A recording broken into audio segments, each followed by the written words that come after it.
നമസ്കാരം സുഹൃത്തുക്കളെ, tarot love energies എന്ന നമ്മുടെ ഈ ചാനലിൻ്റെ പുതിയൊരു അധ്യായത്തിലേക്ക് ഏവർക്കും സ്വാഗതം.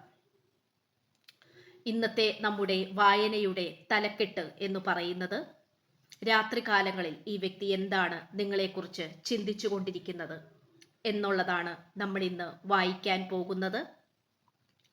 വായനയിലേക്ക് പോകുന്നതിന് തൊട്ടു മുൻപായി പേഴ്സണൽ റീഡിങ്ങിന് താല്പര്യമുള്ളവർക്ക് എൻ്റെ വാട്സപ്പ് നമ്പർ ഞാൻ ഡിസ്ക്രിപ്ഷൻ ബോക്സിൽ കൊടുത്തിട്ടുണ്ട്. അതിൽ എനിക്ക് വാട്സപ്പിൽ മെസ്സേജ് ചെയ്താൽ മതി. ബാക്കി പേഴ്സണൽ റീഡിങ്ങിൻ്റെ വിശദാംശങ്ങൾ ഞാൻ അവിടെ പറയുന്നതായിരിക്കും. ഡിസ്ക്രിപ്ഷൻ ബോക്സിലാണ് ഞാൻ എൻ്റെ വാട്സപ്പ് നമ്പർ കൊടുത്തിട്ടുള്ളത്. അതിൽ നിന്നും നിങ്ങൾ എടുക്കുക. അപ്പോൾ രാത്രികാലങ്ങളിൽ നിങ്ങളുടെ വ്യക്തി എന്താണ് നിങ്ങളെക്കുറിച്ച് ചിന്തിച്ചു കൊണ്ടിരിക്കുന്നത് എന്നുള്ളതിനെ കുറിച്ചുള്ള വായനയാണ് പ്രധാനമായും ചെയ്യാൻ പോകുന്നത്. തീർച്ചയായും ഇവിടെ എടുത്തു പറയേണ്ട ഒരു കാര്യം എന്താണെന്ന് വെച്ചു കഴിഞ്ഞാൽ, ഈ വ്യക്തി വളരെ ധനമുള്ള അല്ലെങ്കിൽ ധനികനായ ഒരു വ്യക്തിയായിട്ട് കാണിക്കുന്നു. ധനികനായ ഒരു വ്യക്തി എന്ന് പറയുമ്പോൾ തന്നെ ഈ വ്യക്തി സാമ്പത്തികപരമായിട്ട് വളരെയധികം ഉയർന്ന രീതിയിൽ നിൽക്കുന്ന ഒരു വ്യക്തിയായിട്ട് കാണുന്നു.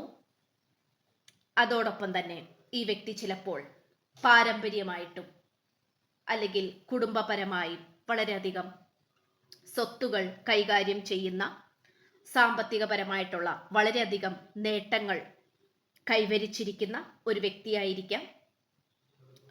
ഒരു രാജാവിൻ്റെ ഊർജമാണ് നമുക്കിവിടെ ലഭിച്ചുകൊണ്ടിരിക്കുന്നത്.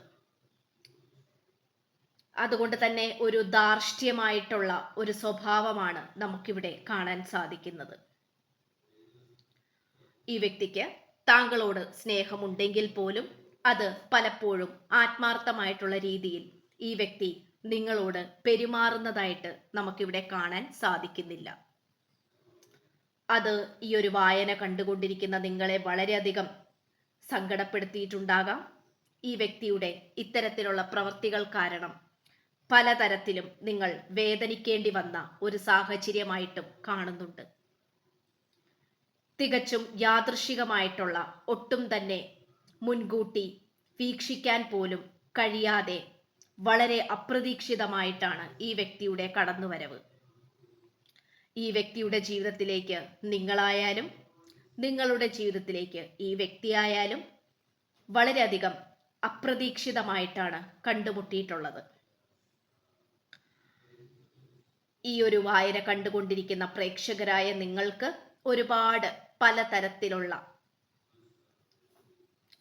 സഹായങ്ങൾ ഈ വ്യക്തി ചെയ്തിട്ടുണ്ടാകണം. സാമ്പത്തികപരമായും മറ്റു പല കാര്യങ്ങളിലും ഈ വ്യക്തി നിങ്ങളെ സഹായിച്ചതായി നമുക്കിവിടെ കാണാൻ സാധിക്കുന്നുണ്ട്. ചിലപ്പോൾ ഈ വ്യക്തിക്ക് ഒരു കുടുംബമുണ്ടാകാം, നിങ്ങൾക്കും ഒരു കുടുംബമുണ്ടാകാം, അല്ലെങ്കിൽ രണ്ടുപേരും കമിതാക്കളും ആവാം.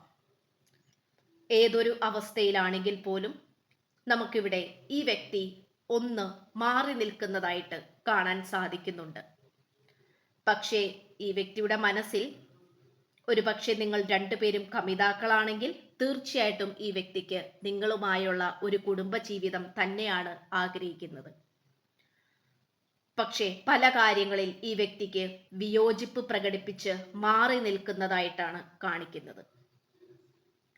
ഇവിടെ അമിതമായി കാണാൻ സാധിക്കുന്നത് ഈ വ്യക്തിയുടെ ആഗ്രഹങ്ങളും വാശിയും എല്ലാം സാധിച്ചെടുക്കണം, വിജയകരമായി നേടിയെടുക്കണം. അത്തരത്തിലുള്ള ഒരു മനോഭാവമുള്ള ഒരു വ്യക്തിയായിട്ടാണ് നമുക്കിവിടെ കാണാൻ സാധിക്കുന്നത്. ക്യൂൻ ഓഫ് കപ്സും സൂചിപ്പിക്കുന്നത് വളരെ സ്നേഹമുള്ള, വളരെ ബഹുമാനമുള്ള, ആത്മാർത്ഥതയുള്ള ഒരു സ്ത്രീനെയാണ് ഇവിടെ നമുക്ക് കാണാൻ സാധിക്കുന്നത്. അത് പലപ്പോഴും ഈ വായന കണ്ടുകൊണ്ടിരിക്കുന്ന നിങ്ങളാകാം. നിങ്ങളുടെ മനസ്സിലാണെങ്കിൽ സ്നേഹം മാത്രമേ ഉള്ളൂ. ഈ വ്യക്തിയോട് യാതൊരു തരത്തിലുള്ള മോശപ്പെട്ട ചിന്തകളോ പരാതികളോ ഒന്നും തന്നെയില്ല. പക്ഷെ ഈ വ്യക്തിയാണെങ്കിൽ ഈ വ്യക്തിയുടെ രീതിക്ക് വരുവാൻ വേണ്ടി പലതരത്തിലുള്ള തന്ത്രങ്ങളും നുണകളും ഈ വ്യക്തി നിങ്ങളോട് പറഞ്ഞു. പലതരത്തിലുള്ള കാര്യങ്ങളിൽ ഈ വ്യക്തി നിർബന്ധിച്ചിട്ടുണ്ടാകണം. പക്ഷേ നിങ്ങൾക്കിഷ്ടമില്ലാത്തത് കൊണ്ട് നിങ്ങളതിൽ വഴങ്ങിക്കൊടുത്തിട്ടുണ്ടാവില്ലായിരിക്കാം. നിങ്ങളെയും ഒരിക്കലും കുറ്റം പറയാൻ സാധിക്കില്ല. കാരണം ഓരോ മനുഷ്യർക്കും അവരുടേതായിട്ടുള്ള ഒരു കംഫർട്ട് സോൺ ഉണ്ട്. അതായത് സമാധാനപരമായിട്ടുള്ള ഒരു നിലയുണ്ട്. അത് വിട്ട് എത്ര ആത്മാർത്ഥമായിട്ടുള്ള പ്രണയബന്ധമാണെങ്കിൽ പോലും അവനവന്റെ ആ ഒരു നിയന്ത്രണം വിട്ട് ഒരു കാര്യവും ചെയ്യാതിരിക്കാനായി ശ്രമിക്കുക. പക്ഷെ അത് ഈ വായന കണ്ടുകൊണ്ടിരിക്കുന്ന നിങ്ങൾ നല്ല രീതിയിൽ കൺട്രോൾ ചെയ്തിട്ടുണ്ട്. നിങ്ങൾ ഓരോ കാര്യങ്ങളും ഈ വ്യക്തിയോട് ചൂണ്ടിക്കാണിച്ച് ചോദ്യം ചെയ്തതായിട്ടാണ് നമുക്കിവിടെ കാണാൻ സാധിക്കുന്നത്. ഈ വ്യക്തി ശാരീരിക ബന്ധത്തിനോ മറ്റു വേറെ പല കാര്യങ്ങൾക്കും നിങ്ങളോട് നിർബന്ധിച്ചിട്ടുണ്ടായിരിക്കണം. നിങ്ങളതിൽ വഴങ്ങിക്കൊടുക്കാത്തതായിരിക്കണം ഈ വ്യക്തിയെ കൂടുതൽ ദേഷ്യം പിടിപ്പിച്ചത്. പക്ഷേ അതൊരിക്കലും നല്ലത് എന്ന് നമുക്ക് പ്രോത്സാഹിപ്പിക്കാൻ കഴിയില്ല. ഇനിയിപ്പോൾ ശാരീരിക ബന്ധം അല്ലെങ്കിൽ കൂടി മറ്റേതെങ്കിലും കാര്യങ്ങളാണെങ്കിൽ പോലും നിങ്ങൾ എന്ന് പറയുന്നത്, അതായത് ഈ വായന കണ്ടുകൊണ്ടിരിക്കുന്ന പ്രേക്ഷകർ ആയ നിങ്ങൾ തീർച്ചയായിട്ടും നിങ്ങളുടെ ആത്മാഭിമാനത്തിൽ കൂടുതലും പ്രാധാന്യം കൊടുത്ത് മുന്നോട്ട് പോകുന്ന ഒരു കൂട്ടം, ഒരു പറ്റം പ്രേക്ഷകരായിട്ടാണ് നമുക്കിവിടെ കാണാൻ സാധിക്കുന്നത്. അത്തരത്തിലുള്ള മനോഭാവം വളരെ നല്ലതാണ്. അതുകൊണ്ട് തീർച്ചയായും അത് അങ്ങനെ തന്നെ മുന്നോട്ട് കൊണ്ടുപോകാനായി ശ്രമിക്കുക. പക്ഷേ ഇപ്പോൾ നിങ്ങളും ഈ വ്യക്തിയുമായി പലതരത്തിലുള്ള വാക്കുതർക്കങ്ങൾ, അകൽച്ചയിലിരിക്കുക, പരിഭവം കാണിച്ചിരിക്കുക, അത്തരത്തിലുള്ള അവസ്ഥയിലാണ് നിങ്ങൾ പോയിക്കൊണ്ടിരിക്കുന്നതെങ്കിൽ തീർച്ചയായും ഈ വ്യക്തി വെയിറ്റ് ചെയ്തുകൊണ്ടിരിക്കുകയാണ്, നിങ്ങളെ കാത്തുകൊണ്ടിരിക്കുകയാണ്.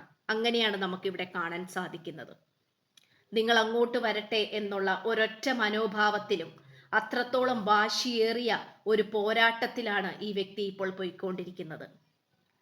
ഈ വ്യക്തി അത്രത്തോളം സമ്പന്നനും എന്ത് കാര്യവും ആഗ്രഹിച്ചാലും നേടിയെടുക്കുന്ന ഒരു വ്യക്തിത്വത്തിനുടമയായതുകൊണ്ട് തന്നെ ഈ വ്യക്തി പല കാര്യങ്ങളും ശാഠ്യപൂർവവും നിർബന്ധ ബുദ്ധിയോടുകൂടിയും നേടിയെടുക്കാൻ അത്തരത്തിലുള്ള തന്ത്രം മെനയുന്ന ഒരു വ്യക്തിയാണ്. ഈ വ്യക്തിയുടെ തന്ത്രം നല്ല രീതിയിൽ വിജയിച്ചിട്ടുമുണ്ട്. പക്ഷെ നിങ്ങളുടെ അടുത്ത് എന്തുകൊണ്ടോ ഈ വ്യക്തിക്ക് വിജയിക്കാൻ സാധിക്കുന്നില്ല. ഈ വ്യക്തി ചെറിയ രീതിയിലെങ്കിലും ഈ വ്യക്തിക്ക് നല്ല രീതിയിലുള്ള മാറ്റങ്ങൾ സംഭവിച്ചിട്ടുണ്ടെങ്കിൽ തീർച്ചയായും അത് നിങ്ങൾ കാരണം തന്നെയാണ്. കാരണം ഈ വ്യക്തി എത്രത്തോളം നിങ്ങളിൽ നിന്നും അകന്നു നിൽക്കുകയാണെങ്കിൽ പോലും ചിലപ്പോൾ ഒരുപാട് പ്രണയങ്ങൾ ഈ വ്യക്തിയുടെ ജീവിതത്തിൽ വന്നു പോയിട്ടുണ്ടാകാം. പക്ഷേ അവരോടൊന്നും തോന്നാത്ത തരത്തിലുള്ള ഒരാത്മബന്ധം ഈ വ്യക്തിക്ക് നിങ്ങളോട് തോന്നിക്കുന്നുണ്ട്. അത് തീർച്ചയാണ്. അതുകൊണ്ട് തന്നെ നിങ്ങളുമായിട്ടുള്ള ഈ ഒരു പ്രണയബന്ധത്തിൽ നീതി ലഭിക്കണം എന്ന് ഈ വ്യക്തി വളരെ നിർബന്ധ ബുദ്ധിയോടുകൂടി ചിന്തിച്ചു കൊണ്ടിരിക്കുന്നു. ഈ വ്യക്തി ചിലപ്പോൾ നിങ്ങളെക്കുറിച്ച് വേറെ പല ആളുകളോടും ചർച്ച ചെയ്യുന്നുണ്ടാകാം. നിങ്ങളുമായിട്ടുള്ള സ്വപ്നം ഈ വ്യക്തി രാത്രികാലങ്ങളിൽ അമിതമായിട്ടും ചിന്തിച്ചുകൊണ്ട് കിടന്നുറങ്ങുന്ന ഒരു സാഹചര്യമൊക്കെ ആയിട്ടാണ് നമുക്ക് കാണാൻ സാധിക്കുന്നത്. അതുകൊണ്ട് തീർച്ചയായിട്ടും ഈ വ്യക്തി നിങ്ങളെ പൂർണ്ണമായിട്ടും മനസ്സുകൊണ്ട് ഉപേക്ഷിച്ചിട്ടില്ല. പ്രവർത്തികളിൽ ചിലപ്പോൾ നിങ്ങൾക്ക് അങ്ങനെ തോന്നിക്കുന്നുണ്ടാകാം. അത് നിങ്ങൾ ഈ വ്യക്തിയുടെ മുന്നിൽ കീഴ്പ്പെടാൻ വേണ്ടി തന്നെയാണ്. പക്ഷേ എല്ലാ കാലഘട്ടത്തിലും ഈ വ്യക്തി വിജയിച്ചു പോന്നിട്ടുണ്ട്. പക്ഷെ നിങ്ങളുടെ മുന്നിൽ മാത്രം ഈ വ്യക്തിയുടെ വാശി വിജയിക്കുന്നില്ല. ആ ഒരു കാര്യത്തിൽ ഈ വ്യക്തി വളരെയധികം അതിശയത്തോടു കൂടിയാണ് നിങ്ങളെ നോക്കിക്കാണുന്നത്. അത് ഒന്നോർത്താൽ നിങ്ങൾക്കുള്ള ഒരു അഭിനന്ദനം തന്നെയാണ്. കാരണം ഈ വ്യക്തിയെ മുട്ടുകുത്തിക്കാൻ നിങ്ങളെ കൊണ്ട് സാധിച്ചിട്ടുണ്ടെങ്കിൽ അത് നിങ്ങളുടെ വിജയം തന്നെയാണ്. അതുപോലെ ഈ വ്യക്തിക്ക് ആഗ്രഹിച്ചതെല്ലാം ഈ വ്യക്തിയുടെ കൈകളിലേക്ക് ലഭിച്ചിട്ടുള്ളത് കൊണ്ട് തന്നെ പല കാര്യങ്ങളെയും ഈ വ്യക്തി പ്രാധാന്യം കൊടുത്തിട്ടില്ല എന്നുള്ളത് തന്നെയാണ് പ്രപഞ്ച സത്യം. അതുകൊണ്ട് നിങ്ങളിൽ നിന്നും പ്രതീക്ഷിച്ചിട്ടുള്ള പല കാര്യങ്ങളും ഈ വ്യക്തിക്ക് ലഭിക്കാത്തത് കൊണ്ട് തന്നെ ഈ വ്യക്തി അതിനെ വളരെ അമൂല്യമായ നിധിയായിട്ടാണ് കാണുന്നത്. നിങ്ങളുടെ സന്ദേശം നോക്കിയിരിക്കുകയാണ് ഈ വ്യക്തി. നിങ്ങൾ എന്തെങ്കിലും ഈ വ്യക്തിയുടെ അടുത്ത് സംസാരിക്കാൻ വരും എന്നുള്ളത് തന്നെയാണ് ഈ വ്യക്തി വിശ്വസിച്ചു കൊണ്ടിരിക്കുന്നത്, ഈ വ്യക്തി ആഗ്രഹിച്ചുകൊണ്ടിരിക്കുന്നത്. നല്ല രീതിയിൽ ഈ വ്യക്തി മാനിഫെസ്റ്റേഷൻ ചെയ്യുന്നുണ്ട്, നിങ്ങളെക്കുറിച്ച് അമിതമായി ചിന്തിക്കുന്നുണ്ട്. ഇത്തരത്തിലുള്ള അവസ്ഥകളാണ്, ഇത്തരത്തിലുള്ള സാഹചര്യങ്ങളാണ്, വികാരങ്ങളാണ് നമുക്കിവിടെ കാണാൻ സാധിക്കുന്നത്. എന്തായാലും ഈ വ്യക്തി നിങ്ങളെ വിട്ടു പോകാനൊന്നും ആഗ്രഹിക്കുന്നില്ല. ചിലപ്പോൾ വിട്ടുപോയി, എനിക്ക് മതിയായി, ഞാൻ മാറി നിൽക്കുന്നു, ഞാൻ എന്നേക്കുമായി ദൂരേക്ക് പോകുന്നു എന്നൊക്കെ നിങ്ങളുടെ അടുത്ത് പറഞ്ഞിട്ടുണ്ടാകണം. അതൊന്നും നിങ്ങൾ കാര്യമായി എടുക്കേണ്ട ആവശ്യമില്ല. കാരണം നിങ്ങളെ തോൽപ്പിക്കണം, അല്ലെങ്കിൽ നിങ്ങളുടെ ജീവിതത്തിലേക്ക് എങ്ങനെയെങ്കിലും തിരിച്ച് കയറി വരണം എന്നുള്ള ഉറച്ച മനസ്സോടു കൂടിയാണ് ഈ വ്യക്തി ഇരിക്കുന്നത്. നിങ്ങൾക്ക് എന്താണ് ഇതിന് മാത്രം പ്രത്യേകതയെന്ന് ഈ വ്യക്തി ചിന്തിച്ചു കൊണ്ടിരിക്കുന്നുണ്ട്. തീർച്ചയായിട്ടും അതങ്ങനെ തന്നെ വരട്ടെ. കാരണം ഇവിടെ ഉയർത്തി കാണിക്കുന്നത് നിങ്ങളുടെ പ്രാധാന്യം തന്നെയാണ്. ഇത്രയുമാണ് നമുക്ക് ലഭിച്ചിരിക്കുന്ന ഈ വ്യക്തിയുടെ രാത്രികാല ചിന്തകൾ. പേഴ്സണൽ റീഡിങ്ങിന് താല്പര്യമുള്ളവർക്ക് എൻ്റെ വാട്സപ്പ് നമ്പർ ഞാൻ ഡിസ്ക്രിപ്ഷൻ ബോക്സിൽ കൊടുത്തിട്ടുണ്ട്. അതിൽ നിന്നും നിങ്ങൾ നമ്പർ എടുത്ത് എനിക്ക് വാട്സപ്പിൽ മെസ്സേജ് ചെയ്താൽ മതി. ബാക്കി വിശദാംശങ്ങൾ ഞാൻ അവിടെ പറയുന്നതായിരിക്കും. അപ്പോൾ പുതിയൊരു വായനയിൽ കാണുന്നത് വരേക്കും എല്ലാവർക്കും നന്ദി, നമസ്കാരം. God bless you.